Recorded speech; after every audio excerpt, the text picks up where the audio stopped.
I'm Michael Whitwer. I'm an author. I in 2015 wrote a book called Empire of Imagination, which was a biography about Gary Gygax, and I got to meet and work with all these fine people. And then most recently, I finished a book with a bunch of co-authors called Art and Arcana, which is a visual history. Thank you. Visual history of Dungeons and Dragons. Funny, I just plugged both of those books on Dragon Talk. Thank you. I'm thrilled to be here. I'm really honored to have been asked to host this panel. I've done it a couple times before, and I'm thrilled because these are my heroes, these are my friends, and so thank you to the Gygax family for having me. And then, without further ado, I'm just going to kind of ask each of you to go ahead and introduce yourself down the line and tell us where you are in the birth order and all that good stuff. Oh yeah, we should have sat in bed with clothes. All right, we're going to start here, or we're going to start? You go ahead. Okay, I'm Luke Gygax. I am the youngest child of Mary and Gary Gygax. I'm Heidi Gygax. I am the middle, the third of five from Gary and Mary. I am Alex Gygax, and I am the youngest overall. I am the Lord Master Prince, the oldest Ernie Gygax.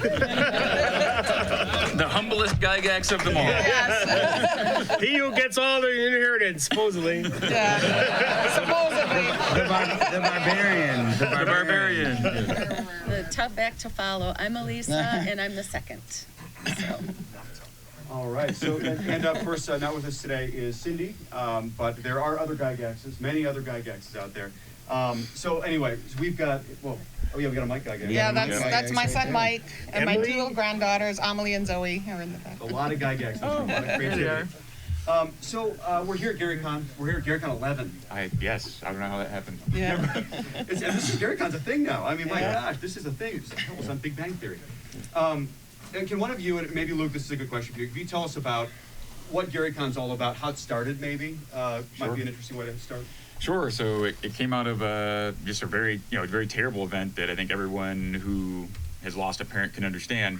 For me, I got the phone call, on the morning of the 4th when I hadn't charged my phone. Anyway, terrible stories. I got the news that my father had died, and we went back to Lake Geneva. All of us gathered in Lake Geneva here, and we went through that whole process. And during that kind of blur, I remember that there was a lot of people reaching out by phone, by social media posts, by forum posts, and email, and just letting us oh wow, your dad telling us the stories. Your father meant so much to me. He got me through this tough time in my childhood. I had this learning disability. All those stories. I met my wife and had kids because of D&D. Yes, right. Yeah, true. Exactly. Right. Things like that, and then people also started kind of showing up, and they were saying, "I'm coming to Lake Geneva," and we were like, "Oh, well," and there was only planned a small private service, and so we thought, well, let's just go ahead and we should do something. People are coming here. Let's rent the American Legion Hall, site of some of the smaller conventions that I remember, all of my brothers and sisters mostly working the concession stand. I got to run around because I was 4, 5, or whatever. I got to go and play games. It'd be cool. And they had to work. Haha.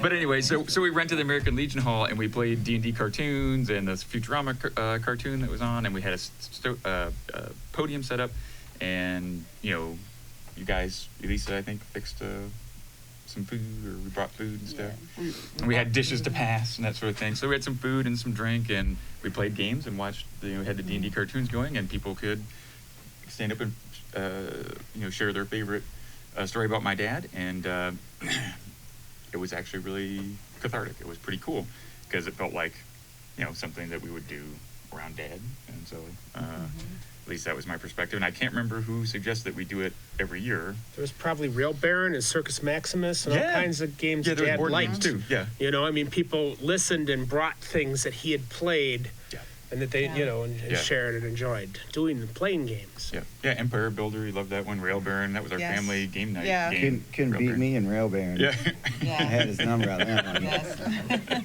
but He even Just to said point out while they're himself. talking I about just this, a lot of people think, oh, Gary, all he did was play role-playing games. He invented that, right? No. Loved games. He'd play anything, right? Yeah. Chess, Yeah. board games. Board loved games. A lot of cribbage on the front porch. Yeah. He created cribbage board on the games front first. Yeah. Alexander the Great, Yeah. Dunkirk, Yeah. and Conanomancy. Little Bighorn. Yeah, wasn't it Conanomancy is what it was? Yeah, a variant for Of diplomacy. diplomacy, yeah. I still wonder what happened Hyborian to. age. There was a board game that he put together and he had made. It was just a handmade board game with the handwritten cards and everything. And King of England, King of it was a France? haunted house. Oh, Haunted one. House, I remember that one. The haunted house one, and we would Yeah. play it. And I remember he said, you pick up one of the cards that said, you feel a chill draft, but he spelled it D-R-A-U-G-H-T. So every time I'd pick it up, I was like, and he was like, so he was like, But anyway, I don't know what happened with that. It was really fun. Yeah, it was like a detective one. It's kind of, you Interesting. play different characters. I've It's kind of never like heard of that one, Clue, but a Yeah. haunted house Try to kind of find it thing. in the Yeah, most of but it now. Yeah, then, try to find was it a really, down was it going to could be really be a ghost or was it a board hoax? Right. And, so it was kind of, Scooby-Doo and a mystery thing kind of mixed together. And, But yes, someone suggested said, hey, this is really a great way to remember your dad, Luke. You should do it every year. I think it's that so many Yeah. people had so much fun. They're like, they hadn't seen each other in years, and they said, this was really great. I'd like to see you again next year. We should do this because It's a we great had, memorial. It's Yeah. a great.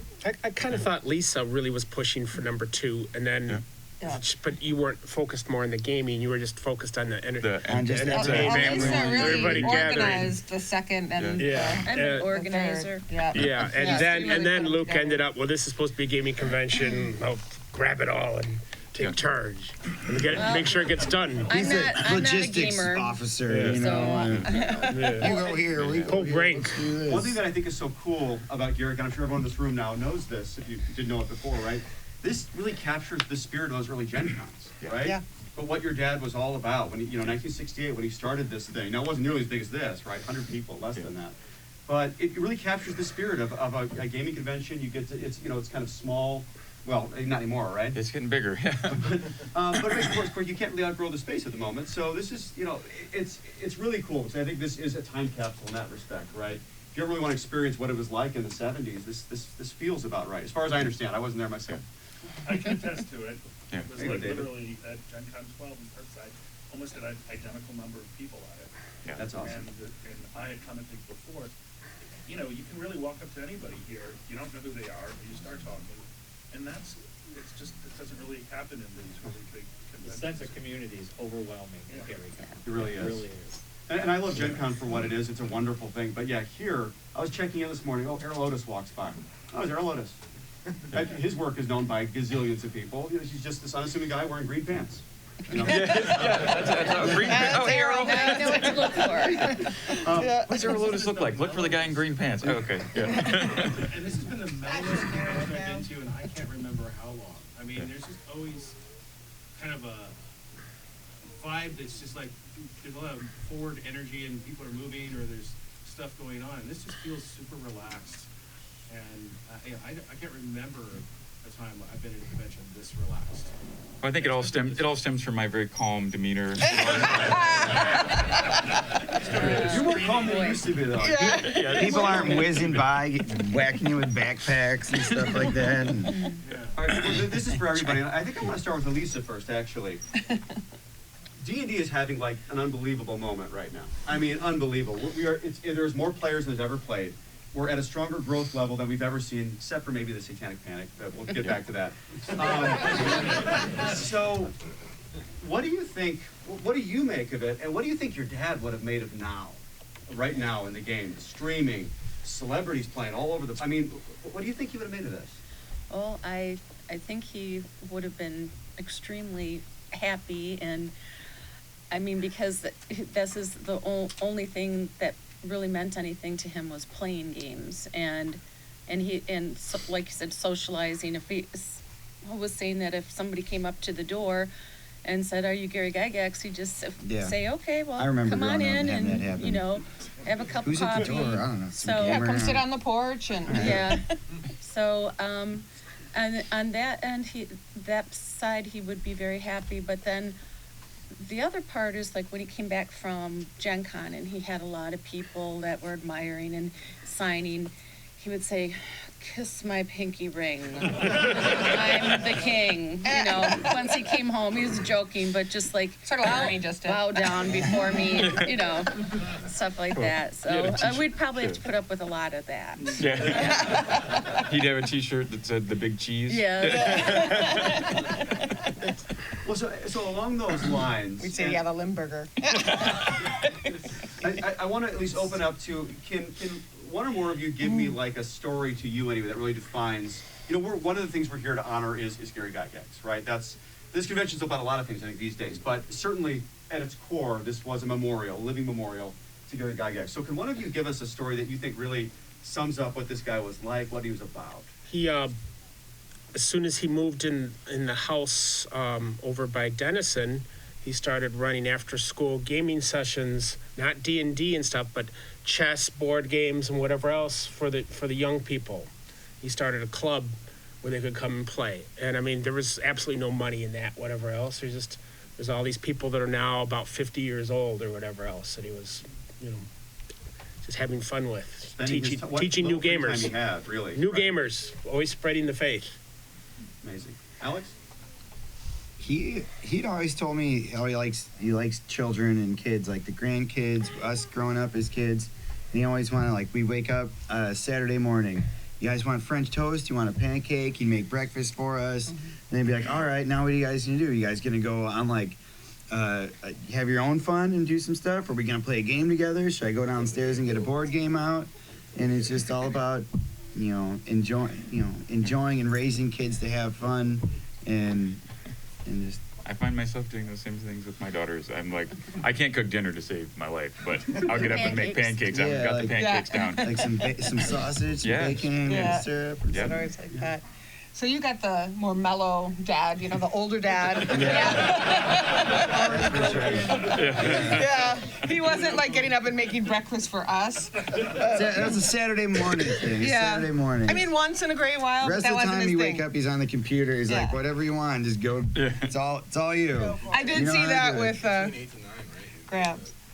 But he was yeah. more about, Really. you know, his gaming, his work. He was very driven in his work, but he was very loving. And then nighttime, what my favorite time was, you know, when we would go to bed, it was story time. Yeah. You know, and I really, those memories are strong. He was also fun where, like, if you were playing at the park, he'd play with you and do things like that. In fact, especially when we got to the age where you're like approaching, you know, that preteen, teenage, and you'd be walking down the street with them, and you're walking with your dad, and all of a sudden he'd be like, he'd start skipping. He'd hold your hand and start skipping, like, no, Dad, stop. Yeah. Or He did that to me too. he'd put one foot in the gutter and then walk like this, and and you're like, no. I think that was at a convention in Canada. In Canada at a and, convention. and there was like a cantina or something. It was on a A college bunch campus of- or something. a and bunch of people. You were 14-ish, 15-ish. Yeah, maybe like 13 or 14. And so, you know, some of the gamers you probably, you know, were looking at Right. or whatever. And so my dad walked right behind her and was doing this with his shoulder and one foot in the gutter. And she's like, no! But Hilarious. but the bedtime stories, he was always, you know, when we were youngsters, and he would. It's in you that know, when magazine. Gygax #2 has a Gygax, the family storyteller. Yeah. It's got that article in there. And we would go to bed, and when we were lying there, he'd say, okay, what do you want to hear a story about? And so each one of us would give an element of the story, you know. So of course, as little Three kids, you know, things.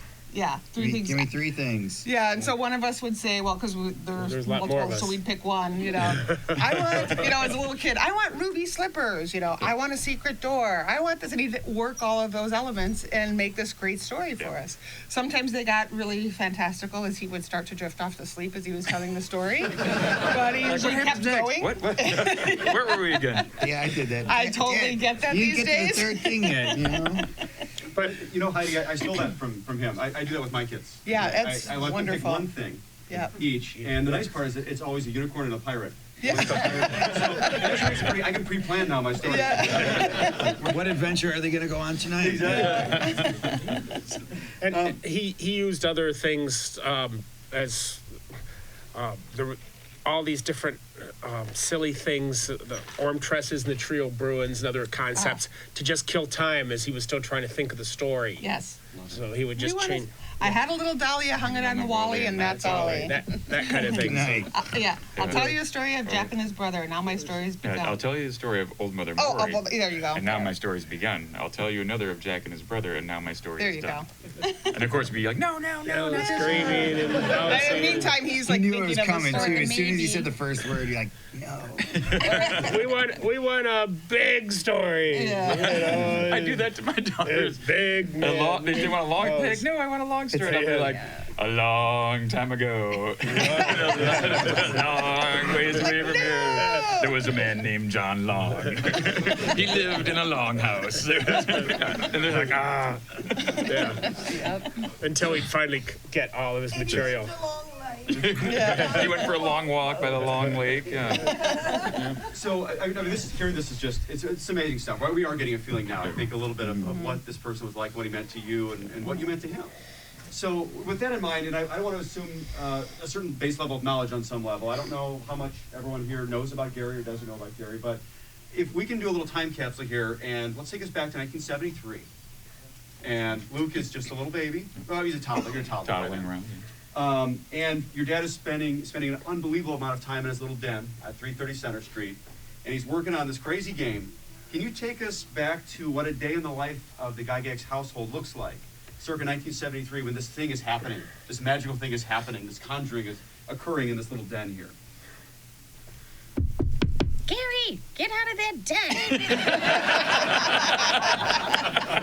Unlock this door. What are you doing? Clack, clack, clack, clack. Did you still have the shoe repair? Yeah. Yeah. Yep. So we'd have to take turns answering the door for the shoe Yeah. repair. And most of the time we'd take things down, but the Playboy Club was here. And so the bunnies, back then it was hard to find the 50s shoes, the pointed high heels. So a lot of the ladies would find them at rummage sales and so forth, and then they had to have them dyed for their outfit. So whenever a bunny would come to the door, Dad would run up the stairs and oh, sure, I'll do those perfect for you. But no, it was really lean times, and they're very strict because I was the oldest girl, and there's always a lot of gamers around on the weekends, or I don't know, what was it, Ernie, do you remember, like when he'd have all the people and they'd sleep on the floor? Well, that was, that occasionally. But that Yeah. mostly was the first Gen Con that wasn't even called the Gen Con. That Zero, was, right? Yeah. But we had Mike Webster staying over. We had Sleeping on the porch for. Yep, we had some fellow gamer from South always- America that spent a month. Yeah. That was half German and half, and he worshipped Adolf Hitler. And my dad was saying, you probably would have been, made so you can have children or whatever else because you're not of the Uber race. Spanish guy or something. Yeah, I he was remember. half German and half. Right. Yeah. And he somehow had this little bent, kind of like Idi Amin maybe. I don't know. But That was pretty weird. He had wealthy, connections. And then there all was that. Sam Ferris, Yep. who's Half Jewish and half Arab. and he would sleep on the couch all the time. We just had a lot of Those two hanging out different together. people He was one drifting in person. and out. And So At war with each other. This ambassador, people were coming and they were connecting through games at your Yep. house. It sounds like that was Yes. that continued all the way through his life. Yeah. But I mean, we were poor enough that I used to have to use cardboard in my shoe because we only get one pair of shoes in a year, and I would drag my feet with my Stingray bicycle. And after about 8 months, I had holes in my shoes, and that would be the only thing. Every day would be another piece of cardboard, kind of thing. I mean, and there was food stamps and whatever. This is Our Lean mom gardened. times. Our mom Yeah. gardened not for fun. Yeah. She gardened to put food on the canned table. food, and we would eat it later. Yeah, it was Yeah. We subsistence both farming. worked. Mulberry trees. We were out to grab stuff, But when we say wild she grapes. gardened, she had out at Cousin Hugh's land, she had a 70 by 90 foot garden. It was all organic. Back then, that wasn't a thing. Yeah. It was not a thing. Yeah. And if we, called somebody a fart face or told my caught sister skipping Cindy out that of she had school. booger green eyes, then we'd have to go out and That's it, hoe you're the punished. weeds. You're We'd gonna have to go- hoe the weeds. Yep. Always Pick- looking to, what kid can I punish so they can scrub the bathroom or, you know. I brought and, Mom home a snake I once. got it a lot. In a backpack full of lettuce, and Rob Kuntz was with me because I'd skipped out of school and she caught me. So, because I skipped out all the time. But anyway, I brought the snake and said, "Oh, Mom, look at all this fresh lettuce." And I was having, "Come on, reach in there and feel the lettuce." And, That's so mean. and Rob, sounds like Rob you. ratted me out. "Don't reach in there, Barry. There's a snake." Spoiled all my fun. So the one thing that sounds, well, I think we can all agree on, it sounds like, is you were poor. Yes. Yeah. You were really poor. Yep. Gary was effectively unemployed. I understand he was doing some cobbler work, but Yeah. no longer had his job at the Fireman's Insurance Fund. Right. Yep. You were poor. Yes. And so he and his friend Don Kay, they put everything on the line, sounds like, to make this really weird game called Dungeons and Dragons. The brown box, 1,000 copies. I think some people at this table hand assembled some of those original 1,000 copies. Licked labels. Lick labels. Good job. You get one of those. Yeah. DNA. You can clone an Ernie. Yeah, don't do Don't do it. that. Don't do it. I'll take your dog. So, of course, 1975, of course, Don Kay dies unexpectedly. Yeah. One of Gary's best friends here. He dies unexpectedly, his partner. And, of course, you're now selling some copies. Yeah. Those 1,000 copies have been sold by this point. Oh, yeah. So when does D&D start to feel like it's really going to be a thing? I guess that's what I'm wondering is, can you remember going back from, some of you play tested it, you were little kids, you were poor. All of a sudden, things start to change a little bit around that time maybe. What's happening? Chapin Road, right? Yeah, so probably 1977. Yeah. Yeah, Chapin Road. He buys his first house. Yep. Yeah. And we can go to the grocery store Yeah. and buy things. And we bought, like, my mom let us pick out brand name stuff, Yeah. which Yeah, is right. weird because we used to have to eat, it was usually Great beef rice. butter donated by puffed the rice, the state. generic In a puffed bag. rice, the Cereal. generic kind. Or, well, it was usually oatmeal, which I still can't eat, or cream of wheat. I like oatmeal. Yeah, I can't. Really. It's the memories of, I can't. Oh, So- man. I remember the puffball mushroom. Those are That was the worst thing. Oh, I love well, puff. I was a kid, and so we were poor, we didn't have a lot of food, but they got this, we went Dad out loved walking that. and we got a puffball mushroom. I didn't know what it was, I'm a kid. So I see what I see on the plate is sliced up like, meat. well, white. It's all white, but it's fried like a pancake, right? But it's white, right? I was like, what the heck is this? And my mom's like, it's like a pancake. Just put some syrup on it and eat it. And I was like, okay, sure. And I was like, you lied to me. I spit it out. It was like the worst thing. I was like, so, yeah. Yeah. Came up with some of my best gaming ideas. Yeah. No, but you're right. I mean, Chapin Road, and then we were like, Mom had a car. We could buy things. So She got her license when she was 40, right? 32, I think. Oh, okay. No, you're right. I was born. Yeah, I was, yeah. She was 40. She was 40. Right? Yeah. Neither one of them could drive legally, at least. You're right. The green slime, Right. she called it the J Jewel. Yeah, we it call was it an the A- green slime. It was an station wagon. AMC station wagon with wood paneling. Yeah, green with paneling. wood paneling. Ooh, Yeah. beautiful. Yeah. Happy toaster, right? Yeah. So let me jump around a little bit here. So we're talking about this early Gary Gygax, the great American story, right? Full of piss and vinegar, full of passion. I mean, the kind of energy it took to do what he did between, say, 1968, founding Gen Con, through this whole movement of Dungeons and Dragons and making it a thing. It's an incredible story. It's one that it's almost stranger than fiction. But Alex, the Gary Gygax you knew as a father is kind of past this period for him, right? He's the Gary Gygax by Yeah. the time you know Yeah. him. So what does that look like when you're growing up? Do you have a sense that this is an important person, a special person, when you're growing up playing games with him? And Well, not at first when I was very small, but as I grew up, mainly because of all you folks randomly coming over to the house, the emails every day, corresponding to different people, phone calls with friends that he'd made through gaming over the years. Wake up on a Sunday morning, call Francois or someone, your different folks, and you could tell that he was loved by everyone. And then what he was doing, when I woke up and I wanted a pancake on a Tuesday or whatever, and he said, no, that's a Saturday thing. I'm working. He's typing away to people. It's like they kind of get a sense that it's important. He's making something people love. So Yeah. No, I mean, it's always an interesting reminder that whether they're famous or not, they're people. They're just still just people, right? And I think that was the real sense I got by talking to all these individuals when I was doing some of my early research was he was first and foremost a man. He was a guy. He was someone that we could all relate to, someone that wanted to relate to us. And obviously celebrity took hold and a lot of other things, and it becomes a really interesting challenge in life to deal with. And regarding the success of D&D, I want to now jump back a little bit to this big historical accident that happened in 1979 that put the game on the map in a way that no one could have ever possibly planned. Okay, so just a little bit of background here. So D&D is doing well. It's doing well on the wargaming channels, basically, right? D&D is made for the wargaming wargaming audience, which is a small, disparate group of people throughout the country. But it's doing well, and but in that space, and it was always kind of this esoteric game, right? We all know Advanced Dungeons and Dragons comes out. The game gets better and better. It makes more and more money. They get better artists and better, people and real staff in-house. But in 1979, something really weird happens that no one could possibly expect. Anyone want to explain a little bit about what happens in 79 that unexpectedly brings the game to the forefront of the media, at least?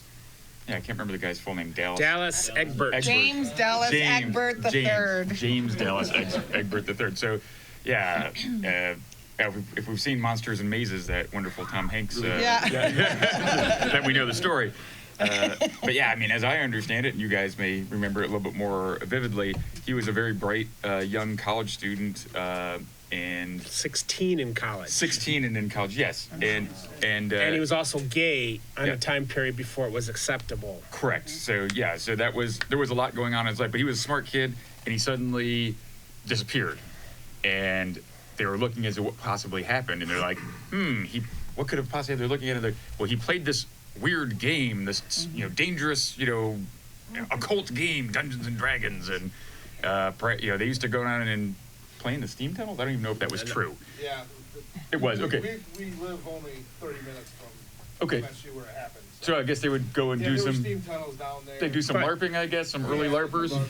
So they're early LARPers and who played D&D, and but to the media they just ran with it, and they're like, oh my God, it's he's been sacrificed, or this evil cult, Satan's everywhere, and so Jerry Falwell or the 700 Pat Robertson and those guys ran with the ball, and they organized.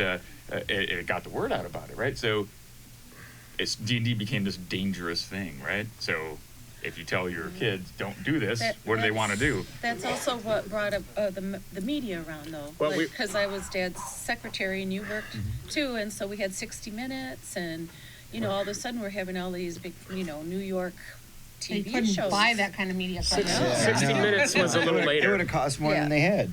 But we had NBC, and they would all be sent to the Dungeon Hobby Shop, which I ran. Okay, and then Dad would come to talk to them or somebody else that was responsible at the time, depending on whether we had Dieter Sturm already dealing with it, or otherwise, for a while, we had Dr. Joyce Brothers. Dr. Dan Snow, too. Yes. Dan wasn't until later, because I was gone. So, we had all kinds of local media already coming to the store and asking things, but suddenly we got the local media was still sent again, but they had somebody from New York, some babe, and after a while as they're setting up, she says, well, you couldn't really tell me the truth. What's the real secret with all this stuff? So they're always trying to, and even yesterday, somebody from some computer reporter or whatever else is trying to dig up crap. Yeah, why waste? Why give them any? Why even talk about that? Yeah, just idiot stuff. So you have this unexpected publicity around the game, and of course it does exactly what all press did in those days. All press is good press. So revenue quadruples for a company that's already doing really well. Quadruples in a year's time following this incident. All of a sudden, it's a mainstream game. And a year later, where does it show up? E.T. It's mainstream enough that it's on Spielberg's radar, and he throws it in that movie. All of a sudden, things get really interesting. And I think Gary and others get very interested in trying to make this media kind of a cross-media platform. You think about cartoons and things like that. So we can talk about that time period being, you were poor not 10 years before this. Yeah. 5-6 years before this, you're poor. All of a sudden, you got this thriving company. Now things are blowing up. What does that look like? Living in that household, living in that environment. I moved out. We lived together in They the moved house. out. They Well, moved yeah, you out, guys yeah. basically You guys stayed in stayed Chapin Road. We Road. stayed. They stayed in the family home in Lake Geneva, and then there was this home that my mom and dad had seen a brochure for this really nice home, more towards, it's outside of Beloit and a little Fox small. Hollow. Clinton, I Yeah, think? in Clinton. Yep. Yeah, and it was still, it hadn't sold yet, 2 years later Yeah. from when they had seen the brochure. But it was like an astronomical sum at the time, you know, I can't remember how much it was, but I don't know. $300,000. 250 They or Something. paid $250,000 $250, at that okay. time. Yeah. Which is a lot of money back then. That's Right. So it Small was like a mansion dream. stuck But it out was No, like- it was a nowhere. mansion. Yeah, it's an It was outright just mansion. stuck out nowhere though. Yeah, it was like 5,000 square feet or something like that, and it had 22 acres. 22 22 acres of acres, land, yeah. and there was Fireplaces. a Everybody had their own bedroom. Yeah, the so, barn. Yeah. so yeah, that was really nice. We had guest rooms. Everybody had their bedrooms, including Ernie and Elise, who didn't live there.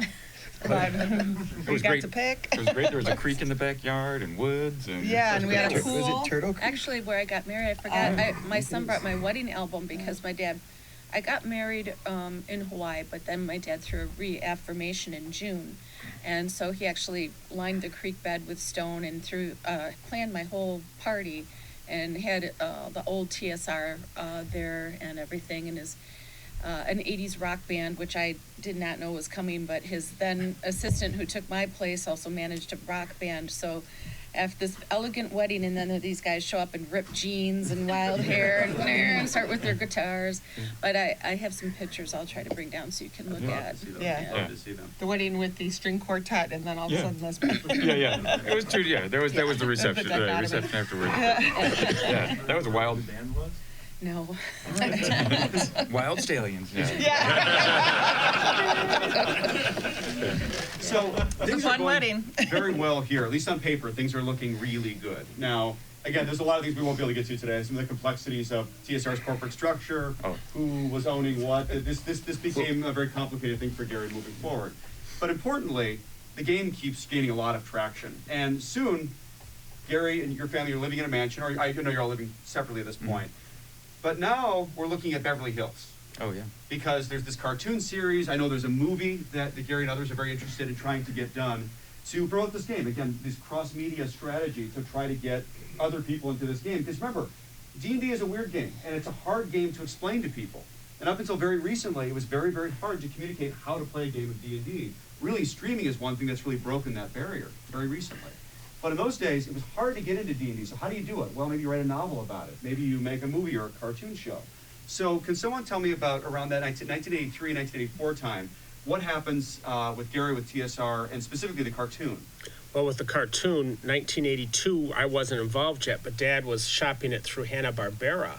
And that's what I now have some stuff to hopefully show tomorrow night. He hated their art. Hanna-Barbera. Yeah. Yeah, he didn't care. He But told me all the time. But he still was pushing, and then Margaret Lesh was part of Hanna-Barbera, and then she moved off to Marvel, and took the project with her, saying, I want to do this, and that's how that got scooped in. But there's 2 scripts that a friend of mine has in Illinois now that are pre the show, and they never got done. One's like The Night, and there's another one. Okay. Okay. So, Kickstarting an RPG cartoon, that's absurd. No one would ever go there. but Garrett Rattini, a great collector guy, now has a hold of those. Wow. And then a fellow in Spain sent me a whole bunch of PDFs of storyboards, and we had a couple of them printed. One's going to be in the auction tomorrow, and the other one I'm going to be showing So there. those are cool. Yeah, Yeah, I saw somebody took a shot of that yesterday. Yeah. Maybe Yeah. Dan, whoever Dan is. yeah, Dan's over there. Yeah, was it you? Yeah. I thought that looked really cool, Ernie. I hadn't seen that. Yeah. So you've got a cartoon now on CBS, a big cartoon that I was watching as a little kid. I mean, this was a thing. There was toys. Yeah. You had toys that were being made. So okay, now some of you at least are living in a mountain on Beverly Hills. $250,000 an episode is what it cost to make those. Yeah.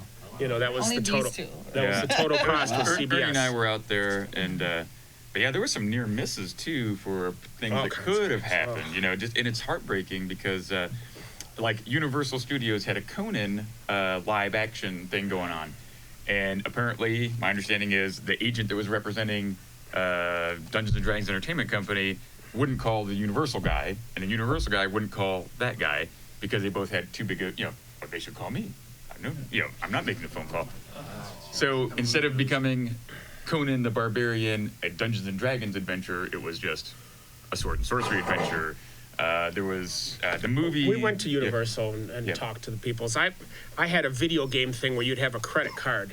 That was one of the ideas I had that was being shopped, and it was going to be made so that not only would it work at Universal to start with, but it'd be able to be put in the arcades, because those were just boxes that you could then stick in separate software stuff for. And you'd be able to go, and depending on how far you'd gone along, you'd stick your card in, and that's where you'd be again, so you could play anywhere throughout the country. This is 1984, 85. And I remember Rick Dyer Industries came by and had the voice recognition directions in the 80s, for your computer, and they wanted to do like a D&D, something with Dungeons and Dragons, and where you would speak to and it would recognize your voice and be able. So of course that's it's a big deal now, but this was the 80s. This was huge. So there was some neat stuff out there that just we did the first multiple choice combat system books with the Sagar the Barbarian. Yeah, that's right. That I got to ghostwrite with Flint Dilley. But we had my dad's name because that's the only way Simon & Schuster would buy it. And every day when we'd finish, I'd have to show Dad what we'd done, and he'd okay. It's approved. So D&D was really on the cusp at this point. And again, a big part of this was the controversy around the game, certainly, right? It was the game your parents didn't want you to play. So of course Orson Welles was going to be the wizard for the movie. He was That's right. Peter Yeah, Reed. my dad loved Orson Welles. He was like a meeting with Orson Orson Welles, and he's like so jazzed by that. Yeah. Well, he was also Unicron, so he was doing all kinds of kind of genre and fantasy stuff by then. Yeah. Okay, I'm just. Things start going a little bit rough though at TSR. For every good move they start making with doing cartoons and toys and a lot of things that are really casting a much wider net than they had before. They're also doing things like back home here. Greenfield Needlewomen. Greenfield Needlewoman. So they're buying craft companies because they think, it's a hobby. Crocheting is a hobby, just like D&D. And audience, I'm sure. And it's a Bloom relative that owns it. Whose idea was that? Yeah. So I think it's so important. They buy it and cash it out. So it wasn't heavy metal per se. No, for like SCA, that would have been Dice cozy. That would have been cooler. Yeah, so I think the important thing to remember is my dad had no money, and Don Kay, his good friend, borrowed money and created, so they could fund his company. It was his $1,000 he had for vacation. It was a vacation fund. Oh, it was a vacation fund. Okay, that was life insurance. But it was vacation. So he raised the kid, he breaks on the piggy bank, he takes $1,000. Yelled at by his wife horribly. Right. So under great duress and a great danger, so and they publish this thing, and things are beginning to take off. But if you run a business, you have to reinvest everything into the business. You don't have like cash in your hand. He dies. Don Kay dies. His wife demands payout. Doesn't have the payout money. So what does he have to do? He has to find outside investors, right? And then he brings in a guy named Melvin Bloom who actually passes it to his two sons. Dad brings in the Blooms, right? He passes Melvin. Brian's already there. Okay. As an investor. No. Brian put in $2,000 okay. after the $1,000 that Don had done. Okay, just when they were starting to grow. But suddenly the Blooms have more than 50% is what the bottom line is through, and so my dad is screwed from that point onward. And they are, he can't just say you're going to do this. He has to basically negotiate and keep these guys happy. And it's a losing battle as they get more and more, and they hiring more. There's more nepotism. I think there was 300 employees, of which 80 were Blooms, maybe. I mean, yeah. So, or relatives of, and like I can't remember how many company cars there were. So it was a ton, gross mismanagement of the company. My dad was a shoe repairman. Great creative guy. He had some skills. I mean, he did a lot of wonderful things. He started Gen Con. He started Dragon Magazine. Wrote Dungeons and Dragons. But is he an MBA? No, right? And so he ends up he's backed into a corner. He's a tight spot. He goes out to do the DDEC stuff because he kind of gets banished by the Blooms, is my understanding. Kind of what happened. And they're just going crazy, wasting money and doing stupid stuff. Buying things like Balderdash and All My Children and desperately trying to find, because they're basically trying to find things that will replace Dad's products, and they even start working on trying to create second editions so they don't have to pay the royalties, because one year Dad got $2 million in royalty at his height. Okay, so this is wrong because he might be able to buy the company back. So we have to somehow Yeah, create a fresh Take 'em out, revenue. take that name So, off the yeah. cover. So they weren't Yeah. his buddies, even though he was the goose You laying the take golden it, egg. yeah. He was the face of the company, but he Yeah. was not. He really was not in charge. In that Correct. respect. Well, now, and what becomes interesting, so as you can hear here, it's a complex business arrangement and structure, and the company's becoming really bloated back home. Yeah. And of course, meanwhile, I'm sure it's not cheap to live in Beverly Hills either and do all the things. 10,000 a month $10,000 a month. was rent. So you know, so he comes back. It's the Well place is worth on it. fire, and there's lots of trouble. And so by 1985, he's on the ropes, and via a few moves that were intended to actually keep him in control of the company, he actually loses the company. It gets bought out from under him. The Bloom brothers end up selling to a third-party investor that Gary had brought in originally to help manage the money of the company. The sister of a friend. She who shall not be named. But Flint was a good friend, you Yeah. know, but he was spineless or ballless, whatever, compared to his sister, you know, who's in charge. So can you talk a little bit about, and Alex, of course, you're born in 86, right? Mhm. So you're born right after this, you know, and the Gary you knew had already gone through all of this. Yeah. But the rest of you, what's all your experience with Gary at this time? I'm really curious, what is it that's going through his, I mean, he's been on a mountain now for the last 10 years before this, or maybe not 10 years in fairness, but it's been 5 years of really great prosperity, right? So what do you see now in your father at this point as he deals with maybe the biggest frustration and disappointment of his life? It's ongoing. Their court is still going on. The court case is going on. So they're still fighting over control, over whether they can stop the stock option that the Blooms, you know, created for themselves, whatever else, to match what Dad had already had, kind of thing. Because he'd found investors to allow him to buy majority, and then suddenly the Blooms said, well, we have the ability to write ourselves a stock option, and just basically Lorraine's written the check. Okay, so that we've countered your move equally. Check, you know, kind of thing. Yeah, he was angry, I think, is what I would Yeah. say.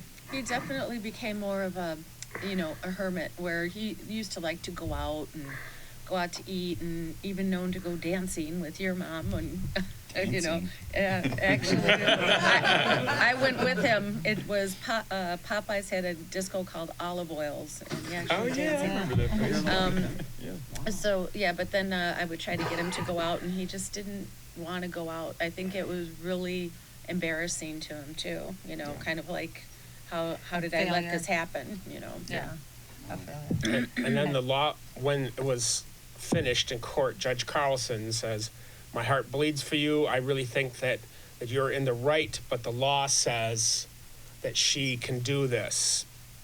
But he said, because of my feelings for this, I leave it open to the right of appeal. And then Lorraine came up to him and said, all right, we want you to sign away your appeal rights for double your stock value, cash now. Don't think about it. It's either A or B kind of thing. Because he's already in debt fighting this whole, Yep. you know.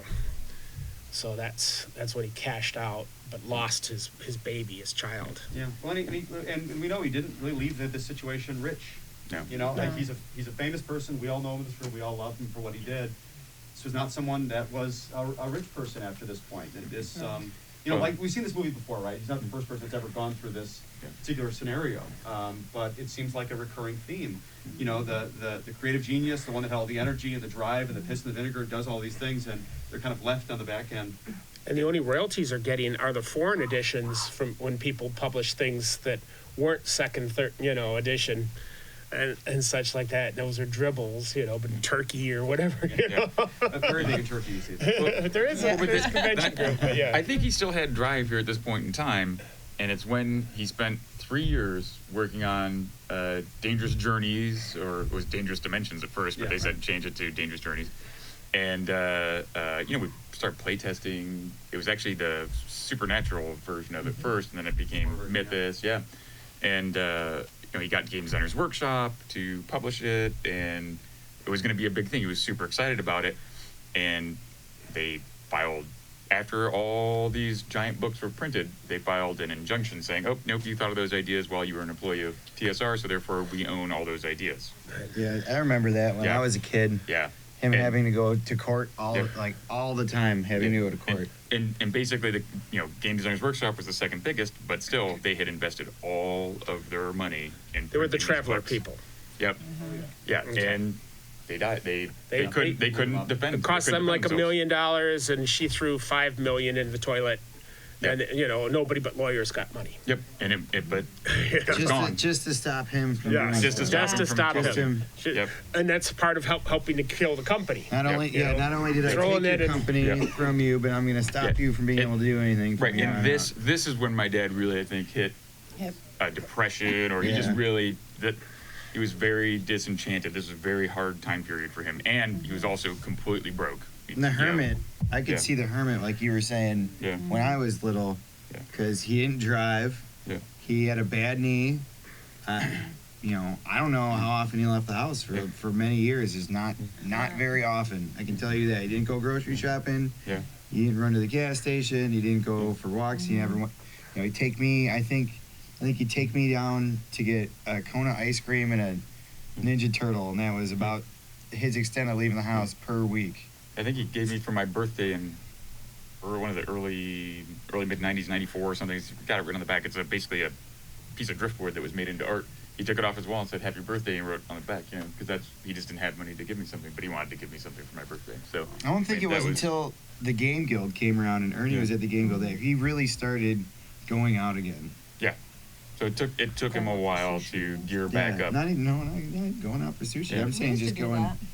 Yeah. But like really when I was in school and everything, he didn't really get out all too often. Joe Murray would have like a dinner party, or he'd go to the Game Guild on Saturday. Otherwise, he was at home. Yep. And I think what turned that around was when Peter bought TSR, and then came to talk to him and kind of started re-engaging him, and I think that felt really good. And then talking to people on forums and he realized, okay, people still remembered him, and he could interact, and he kind of got to be a game designer again and mentor people, because that's one thing I think. Well, they weren't trying to sue him every chance they could, Sure. But one thing I think, it's like, sweet, I can make stuff again and not like lose all my money trying to fight this. in a sense, but I think what Dad loved was collaborating on games and stuff, and designing with people and mentoring younger talent. And he did that with he worked with Jeff Perrin, who I think was a younger guy than him, and working in Chainmail, and Mike Reese on Tractics, and Mike Carr, and all these people, and James and Moore with and now he gets a chance to go back, and Frank Mentzer, I guess, to a certain extent as well, and then he gets to go back to doing that, and working with the Troll Lord guys or Chris Clark or whomever it is, and he sees some talent, and he gets to mentor him and do stuff. I mean, Jolly Blackburn said it was.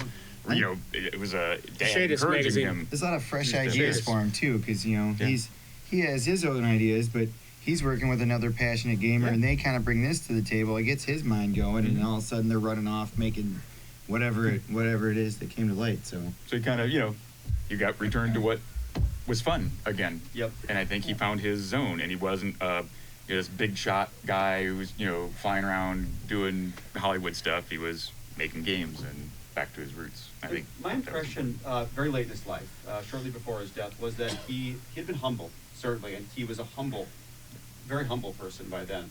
But he also, I think, had a sense that he had actually done something pretty cool. Can you tell me about what you think his legacy is to you? What you think he did, or even what he maybe thought he did? Luke, you want to start with that, and then I'll open it up to questions. For me, I would say I didn't appreciate my dad's role in our culture until after he died, and once again, thanks to all of you people expressing how important he was, and then having questions like this given to me and thinking about it. Dungeons and Dragons, he created the role-playing game genre that is a uniquely American art form.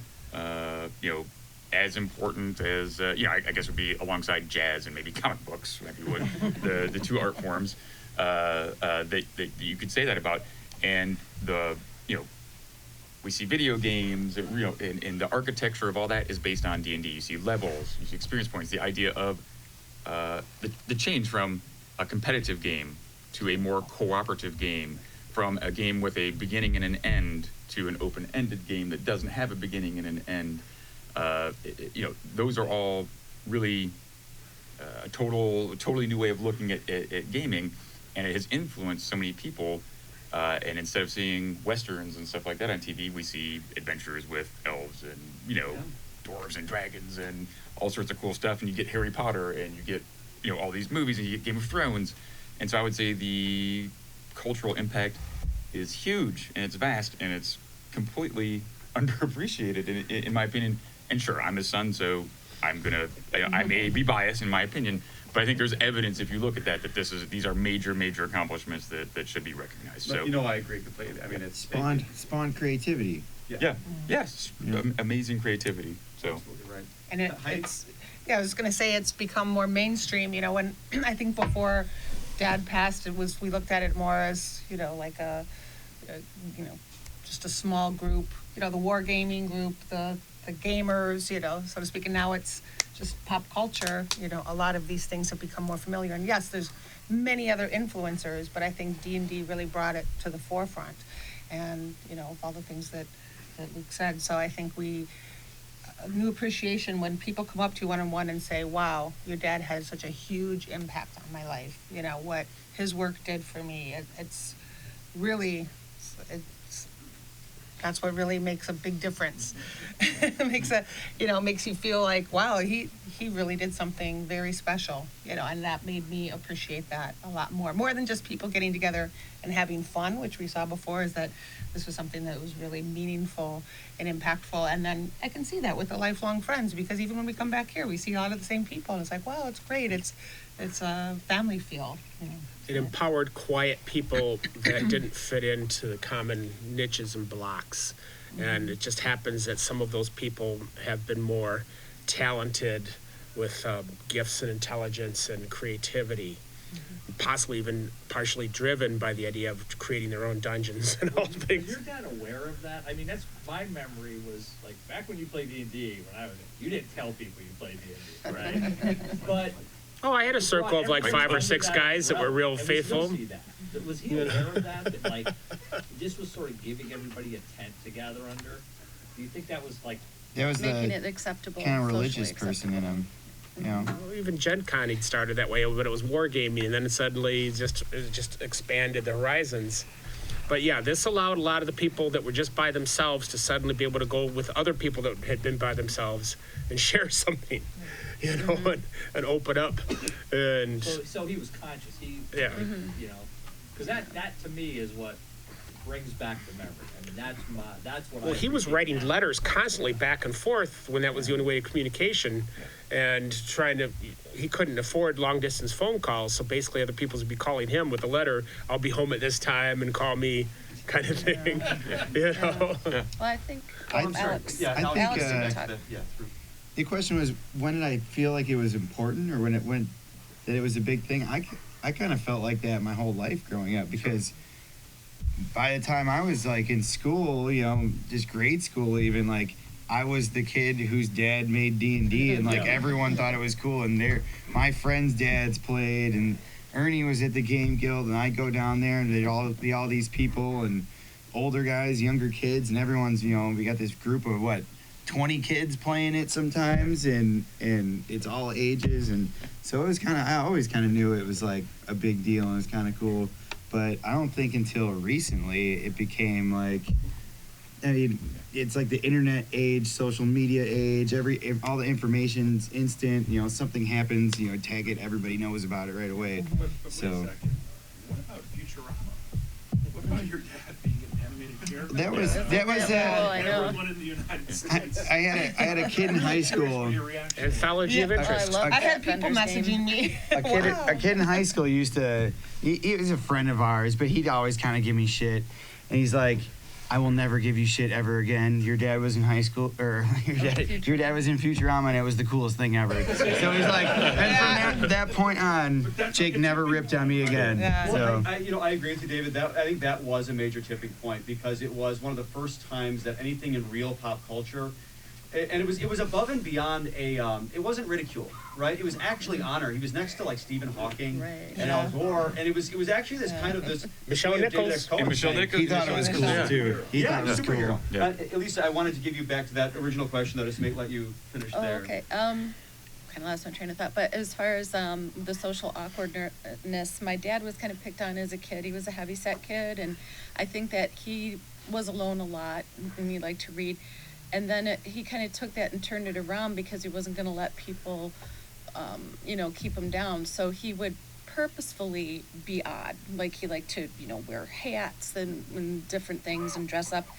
And that's how he prided himself on being the odd one out. But then he also recognized that he wanted to, I think, embrace other people that maybe felt that way. And it's like, now it's made it so that, the people that are the more, gifted, I would say, that are more, that's what's cool, so. And Ernie, you want to wrap this thought, whether it be on the overall influence of D&D or how it maybe connected people in a unique way? Now, instead of just having your own kitchen table or in the basements, whatever else, now it's able to be shared from one continent to another, whatever, live streaming and all this, and it's just a fantastic thing. But even I still believe that the best is still just getting together at a table, face to face with people, and then seeing the die fall off the table potentially. And all that. Yeah, There's nothing agreed. quite like it. I Yeah. agree. Yeah, that's the best. Before we open up to questions, we've got a good amount of time for questions, so I hope you've got some good ones for us. One thing I wanted to say to you all is that, nobody does it alone. We all know that expression. Behind every great person, there's a great support network or family or spouse or whatever. You're his family. You were behind him. You were with him. You were game testers. You were supporters. So you're part of his legacy. You're part of his legacy creatively as well. So I wanted to thank you all for being Gary Gygax's family. So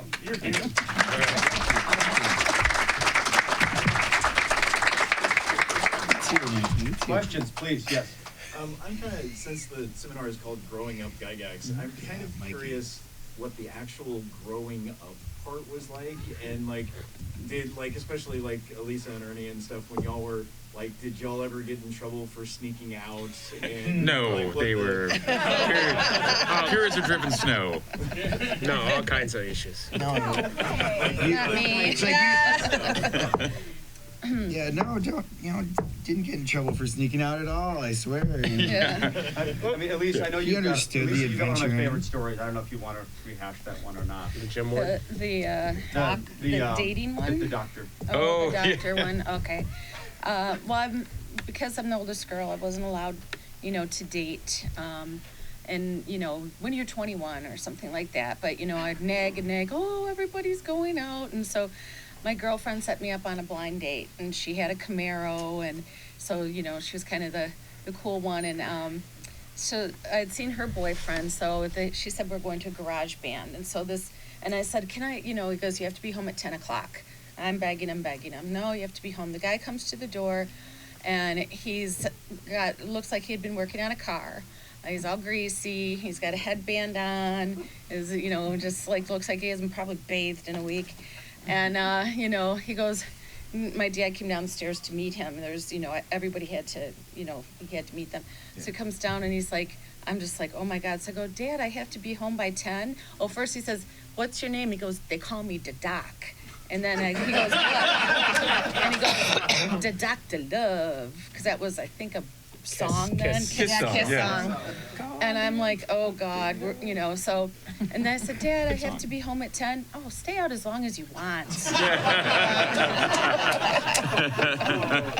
Yeah. He seemed to take great pleasure in ridiculing and teasing you all. Yeah, he did. Is that an accurate thing to say? Yeah. Yes. Well, yeah, that reminded me, I had a date coming in. This guy was the guy that was in the same school as I was, Bob. He'd asked me out. He'd been bothering me, and he was on the football team and all this popular stuff. And I was fairly shy. And so anyway, they said he has to come in and meet the family. And everybody was sitting at the table in the kitchen at the time. And my dad was wearing a floral shirt, and like a Western style, with the snap-down shirt, a floral.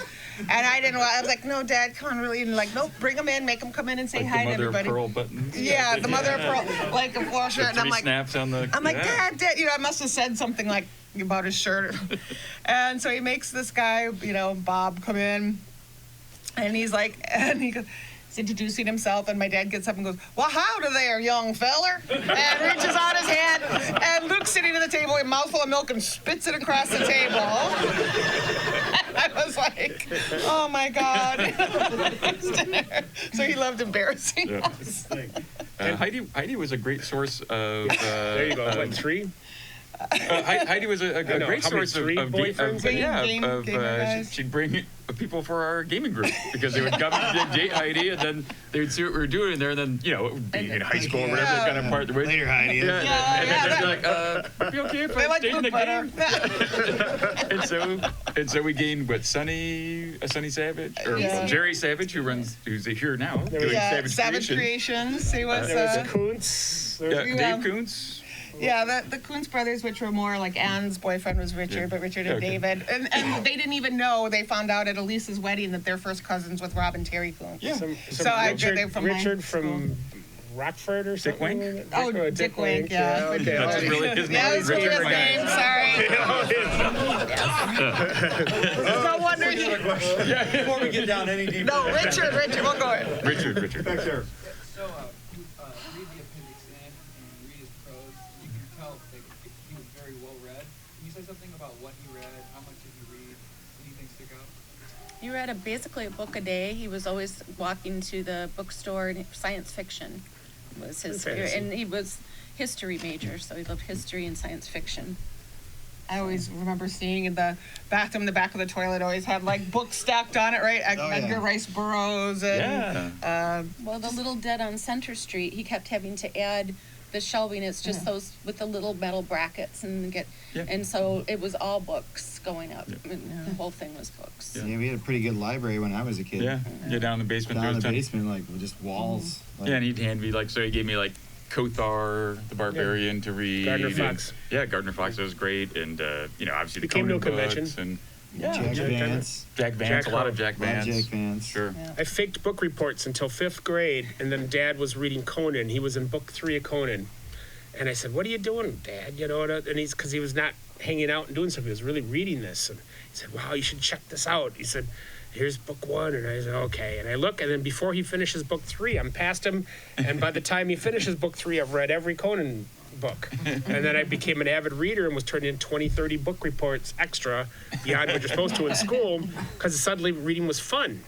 And I was Conan, man. I know, it wasn't you guys, it was me. It's very easy to remember, so everything you're hearing is Pulp Fiction. It's all Pulp Fiction, right? And this was not really respected literary stuff at the time, which is an amazing thing. It's very easy to remember just in one generation how things shift, right? The biggest fiction out there now, right? It's like George R.R. Martin, it's fantasy, it's swords and sorcery, it's science fiction. In those days, you're talking about Pulp Fiction, about cheap Pulp Fiction that was written by really creative people that weren't getting a lot of respect. Kind of an amazing thing, and that's the stuff that those were the seeds of Gary's creativity, no doubt. Yeah, Fritz Leiber, who is Fritz, absolutely. Another question. Yes. I don't have a question. I have a thank you. First, Luke, thank you very much for hosting the con and for putting this con on for everyone to come and join and play. The Lady Gygax, I don't know you very well at all, but I thank you for joining and coming to this and sharing everything. Alex, hanging out at the Game Guild, playing Magic. And then Ernie, thank you very much for talking at the Game Guild with my brother, Dan, and I. And a relationship that was slightly separated by living in different households was brought together in the Game Guild. And then listening to you in your D&D talks and in your D&D games and learning that and bringing us closer together. And now getting to play with you here and getting to play with you at your home. Thank you very much. Some of the other gamers are still here. Mike Thompson and others, they're still gaming here. Yeah, Tommy and all this, Gimp's here, All the little kids that used to come and play at my table or whatever else are now, and they're bringing little kids. Thank you all very much. What I think is awesome. They're awesome.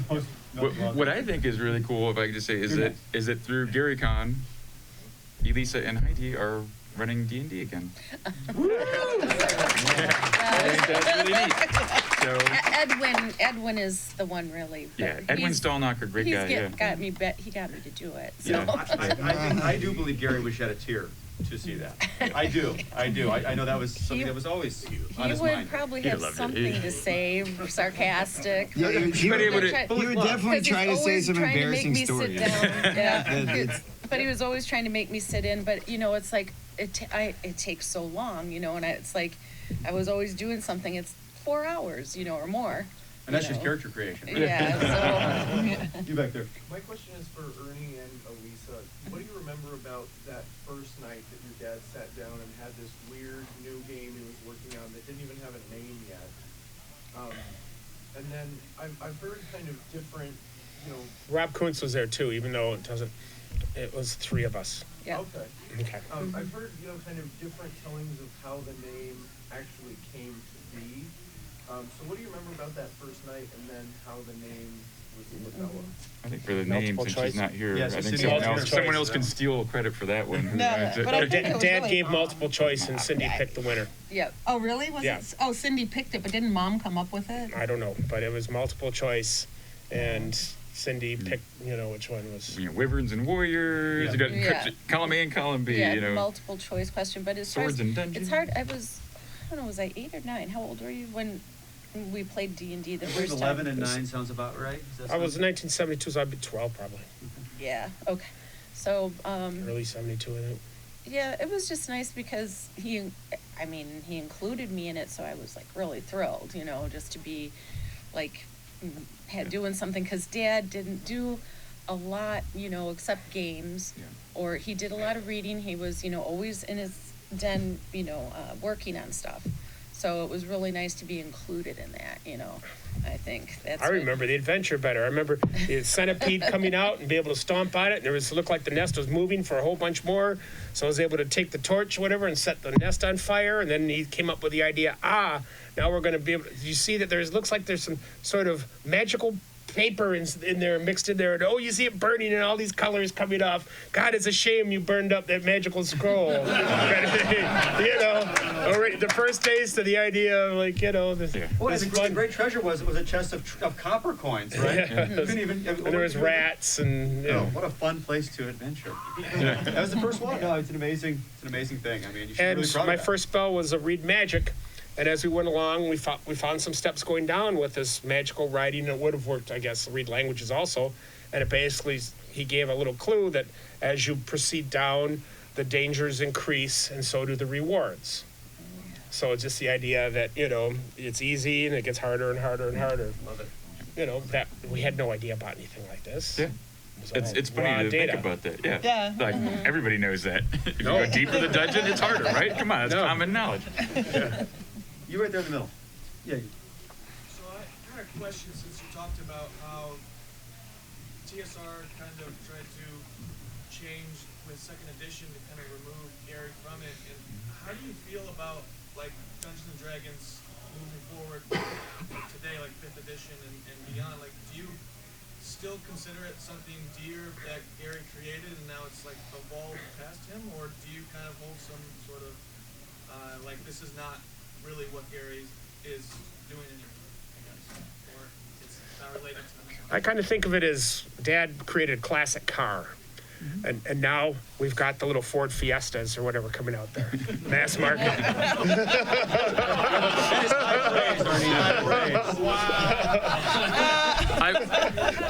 I like the classic car thing, but I'd probably just say, oh, there she is right now. Cindy. She's making an entrance. Yeah. All right, yeah. Same place as last year. We have a chair for you. Yeah, We're going to spend another hour if that's okay. We have Cindy. We're gonna- No. So Cindy Gygax there, who is the youngest daughter of Gary Gygax, so she'll be joining us in here a second. And let's take another question as Cindy's getting settled in. Yes. Growing up, what was all of your favorite character that Gary created, like NPC or PC otherwise? Gary created. That my dad created? Probably Mordenkainen Yeah. is the coolest, I would say. Hard to beat Martin. Yeah, I was gonna ask, You know, you have. But Felnerith and Urag were his real primary characters. The magic users were I secondary. like the He was name a fighter. Sigby Grigbyson. That was, Sigby Grigbyson is my favorite name. What was the? Yeah, that was a good one. Mordenkainen was the most badass. Though. Yeah, Mordenkainen was like the badass of the group. How about from you guys? We all know Ernie is Tensor, Luke is Melf. Oh, Zagnar. Zagnar was my Were there guy. any others that made it into published works that you guys played? Erak's cousin. Yeah. Otis. Yeah. Yeah, Murphy's never made it into anything. Murphy's is a great name. Yeah. From the book Pop Lollies and Belly Bones, which was one of his books that I loved, and it was Murphy's, and it meant like freckles, or it was a half elf fighter thief, and so Murphy's. But he would always tease, and he would say, because Murphy's could also mean like spots, like other than freckles. So he would say, "You see this little little thing, and she's got like pimples all over, like blemishes. Like blemishes. I'm like, no, freckles."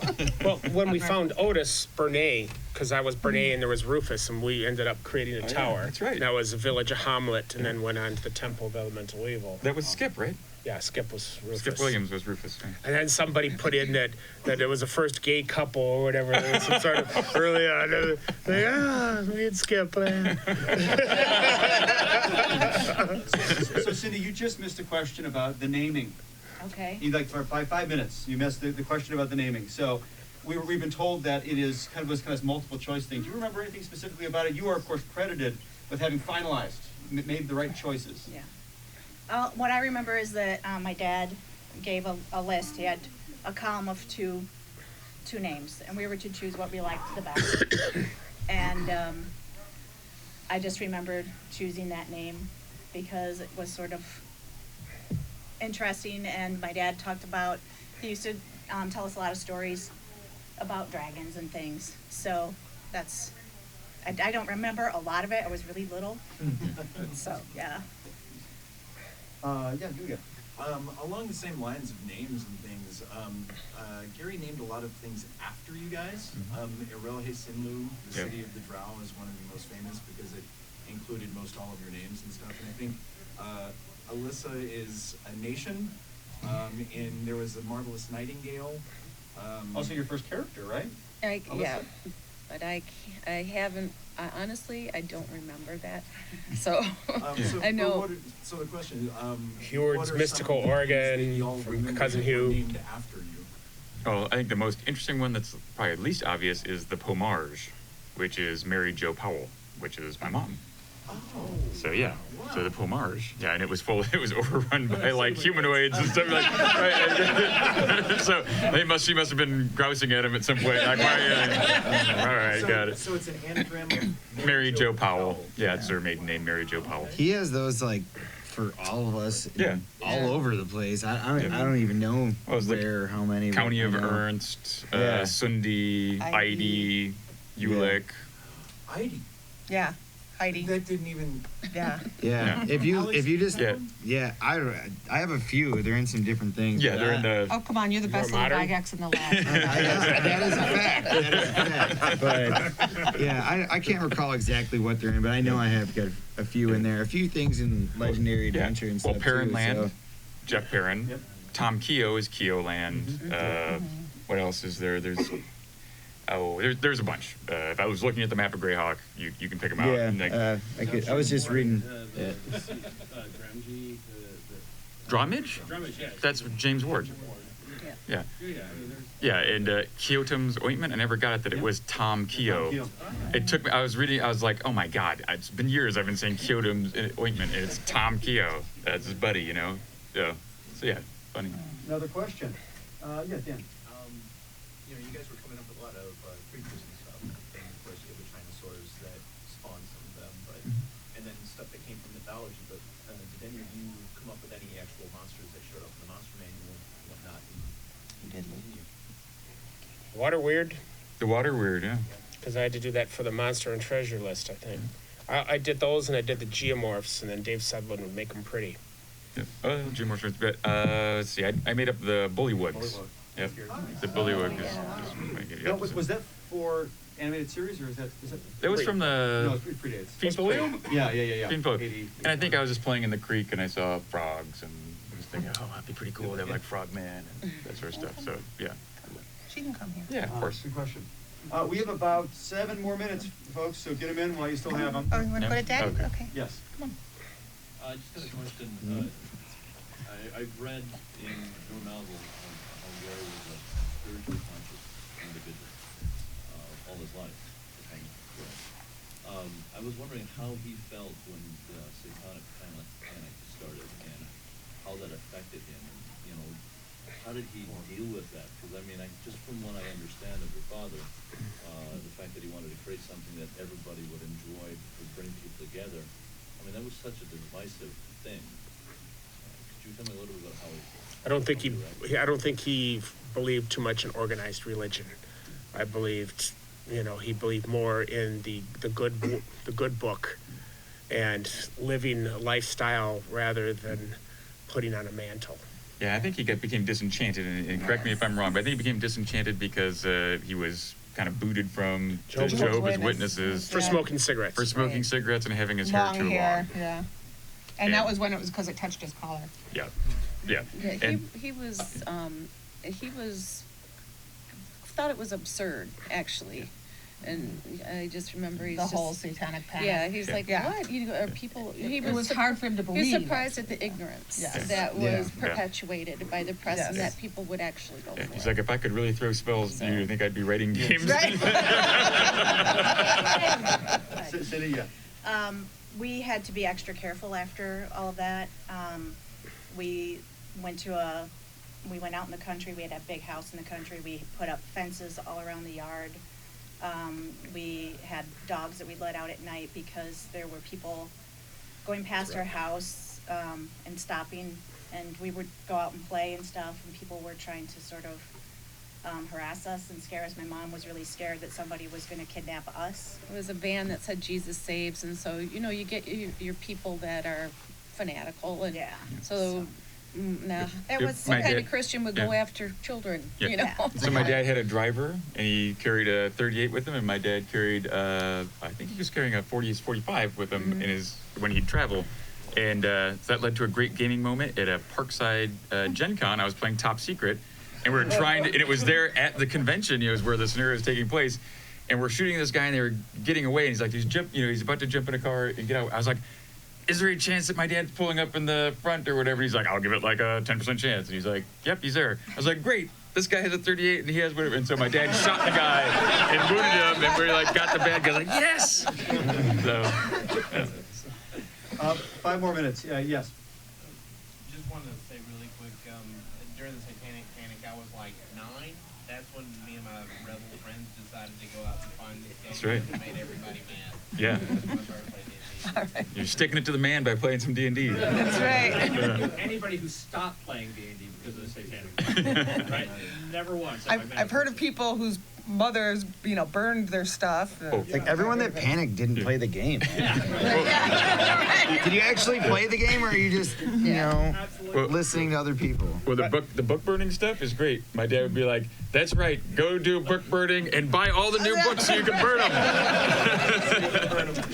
We actually did like an overnight shipping to some place in like Kentucky, so they could burn where somebody had already bought out this whole hobby shop stuff. And so, and this was when Kevin, Brian, and my dad all agreed, and they were able to do a overnight some sort of thing to restock the shelves in case they needed more material. It's interesting because there's a parallel, with comic books. There was the seduction of the innocent. There was a period where comic books were, there were book burnings, and for the faithful, they became even more into, and comics evolved because of it. And I'm wondering whether that also, when the satanic panic happened, it actually caused a surge of people really being creative and so forth, because they're pushing up against what's going on in the culture. Yeah. And I think that's one of the things that sets D&D apart and why it is a cultural touchstone. As comic books, and look, we're seeing all these superhero movies. We're seeing the D&D. It's like there's a lot of very interesting crossover. I'll be very proud of what your dad and Robinson and that group accomplished. We got time for one more question. All right, I'll give you 2. These 2 right here. You first. I just want to say thank you all. Your dad was a lifeline to me. sorry. Back in 1979, I didn't socialize well, so that just, it brought me into the world. So thank you all for that. Welcome. Thanks for being here. Welcome to all the family. Yeah. You're not alone. Yeah. And a final question right there. My question is for Luke. When your dad passed away, I know a lot of you probably got reached out to by journalists and people who wanted, various people in the gaming community who wanted comments or whatever. But you've told one story of a journalist who reached out to you and was like, "Did your dad live in a dungeon?" That was actually at the eulogy, my father's eulogy. Steve Chenault was the gentleman who took that phone call, and he's like, "So," and they called because that was his business partner, Troll Lord Games, and they asked him, you knew Gary Gygax, do you want to give some comment? He's like, "No, not really." "Well, at least is it true he lived in a dungeon?" And he was like, "Oh, okay." All right, I'm gonna have to give this interview because and so then he laid out what that the story, his that story would have been way about cooler that. for me to tell as like a kid. Yeah. I actually live in like a full-blown castle with dungeon. Yeah. I got it all. It's all true. Yeah. Could have been a wild story, but no. Kicking your back, you go in the rack, Well, and You don't want to get grounded in my house. It's horrible. You go straight to the dungeon and throws you on the rack. Iron Maiden. well, when people would ask, is that true what they say, about Dungeons and Dragons? Is that? Oh no, it's all false. You want to come over? We're having a little ritual this weekend. You want to come over? You can be the guest of honor. Right. That's like the kind of stuff he would do too. Is like lead them on, or like let them think what they want Well, to. that's totally embarrass dad's someone sense of else. humor Yeah. to do something like that. Yes. It is. That is the end of our time. Thank you all for coming, and a huge thank you to the Gygaxes. Thank you guys. He's trying to get more signatures. You guys on this Gygax number 2.